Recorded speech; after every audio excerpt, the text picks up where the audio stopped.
Hi, I'm Terry Atkinson, and today I'm excited to show you my new roundup tool made by Creative Grids. There are so many things you can do with this tool. You can cut orange peel shapes, drunkard's path shapes, petal shapes. You can use the tool to cut circles, and you can even use it to round off the corners of placemats and quilts and table runners. The first thing I'd like to show you is how to use the roundup tool to round corners. I have machine quilted a placemat. I trimmed off all the edges so that I have nice square corners, and now all I need to do is align the edges of the tool with the edges of the placemat, and around the corner I go. Look how easy that was. I'm going to rotate the placemat and repeat. As you look at the tool, you'll notice that there is a large curve that's a 5-inch radius and a smaller curve that's a 4-inch radius. I like to use the 5-inch one when I'm rounding corners because it's such a smooth, easy corner to do binding. I like to use bias binding, and as you're stitching along, look how easily that binding will wrap around the corner. Even a beginner can do that.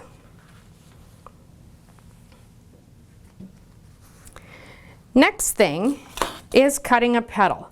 I've got a larger square here, and I'm going to use the 4-inch radius curve. Again, I'm lining up the edges of the tool with the edges of the square. And around the corner I go. You'll notice on this tool that there are not lots and lots of lines. There's not even a grid, even though it's Creative Grids. All we've put on here is what you need to do some simple cutting. We have corners and we have straight edges. That's all you need to line it up. I've rotated my piece, and now I'm lining the edges of the tool up with the edges of the square, not the 5-inch. I'm turning and using the 4-inch. Notice how easy it slides when I want to turn the tool. Underneath we have gripper dots, and once I position my tool where I want, I put my fingers on the dots. Now it doesn't slide.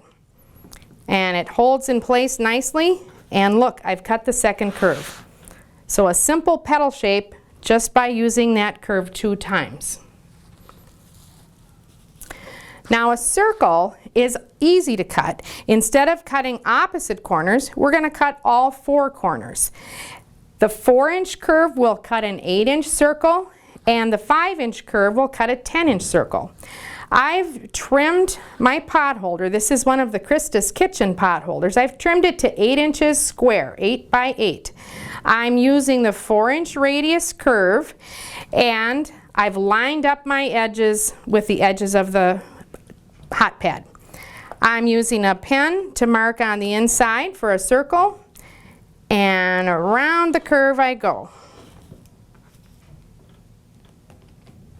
When I showed you the petal, I simply turned the petal. Another way to do that is to use a rotating mat, and that's one of my favorite things. If I did my first cut here, instead of turning the fabric, all I need to do is turn the mat. And then I'll rotate the ruler, and you're starting to see a circle. The edges line up here and here.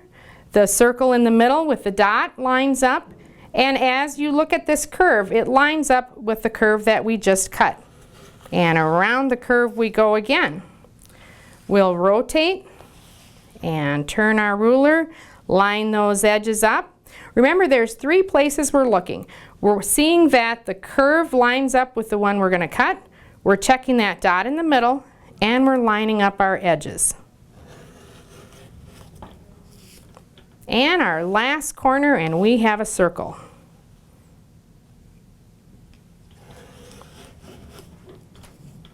Look how simple that was to get a circle for a hot pad for Krista's Kitchen. Alrighty.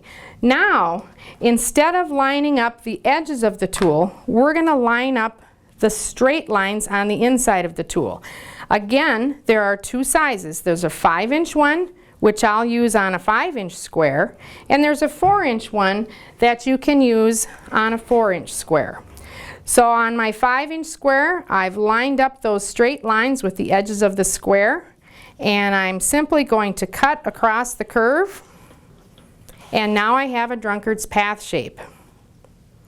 Same thing, I have a 4-inch square, so now I'm going to use the 4-inch lines.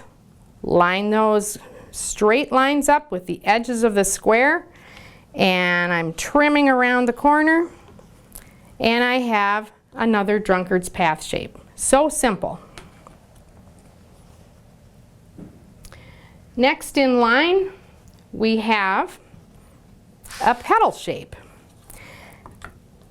I have a 5-inch square, so tell me, which line should I use? Not the 4-inch. I'll use the 5-inch line. I'll line my 5-inch corner up with the edges of the square and trim.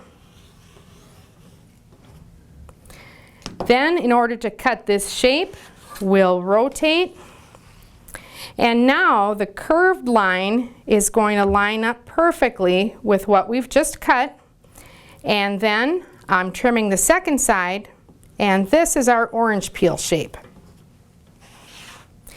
And again, the orange peel shape can be made 5 inches on a 5-inch square or 4 inches on a 4-inch square. On my 4-inch square, I'm just lining up my 4-inch corner with the edges of that square.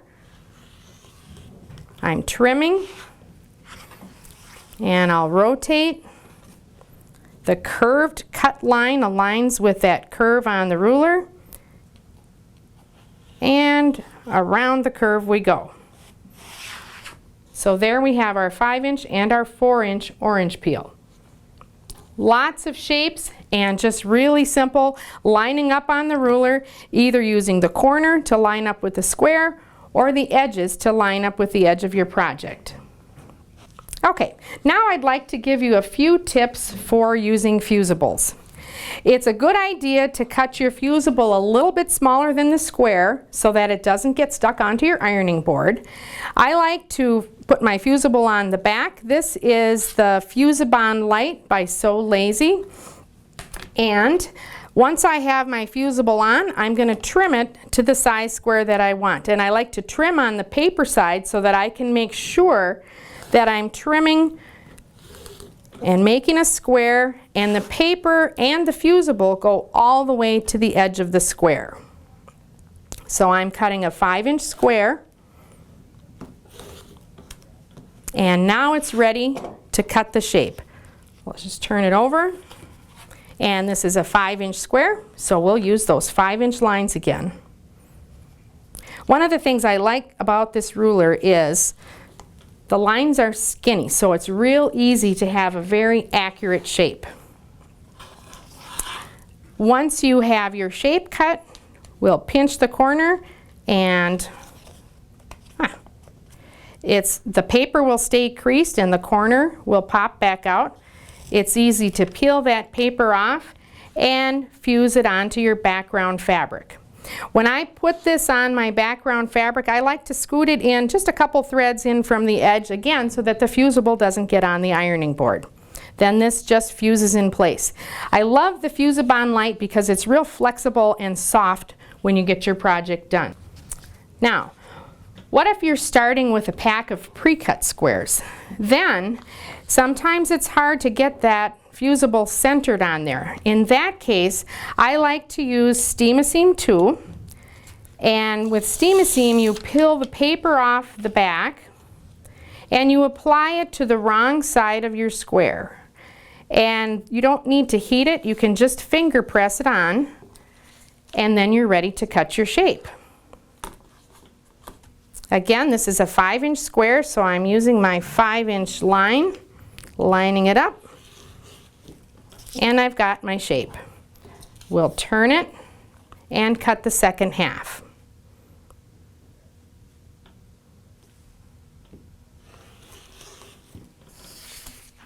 Okay, our shape is good to go.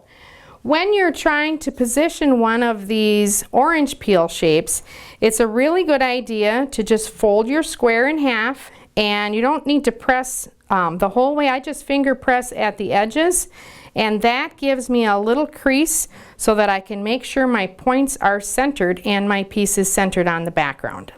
Pretty easy, huh? Alrighty, now I'd like to have some show and tell and show you some of the projects that you can make from these shapes. The wedge shape here that we just cut is turned on its side and put on a rectangle to make fish. We've added some little fishy tails. The petal shape are appliqued onto 4 squares sewn across into seams, and we make flowers. These 3 quilts are from our triplets baby quilt pattern. All 3 choices are in the pattern. And the last one, I'm going to turn around here, is our curvy path. And these are our drunkard's path blocks. Of course, we can't call it drunkard's path if it's for a baby, so we're calling it curvy path. These are stitched on, and the blocks are turned back and forth to make a really fast and easy baby quilt. If you're cutting circles, we can cut the hot pads for Krista's kitchen. You can have a square one, but wouldn't you rather have it be round?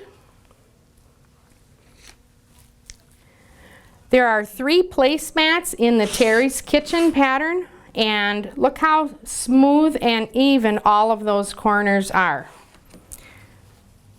Here's the second one, and here's the third one. We have an orange peel table runner, which is a cut loose press pattern, and that one has the orange peel shapes, and it also has the rounded corners. It makes a really nice finish. And of course, we have our drunkard's path table runner, and this one was kind of fun because we put some of the drunkard's path in from the edge and some of them right on the edge, and we turned them back and forth to get a chain going across the runner. I hope that you have fun with this tool and your creativity goes wild. Thank you.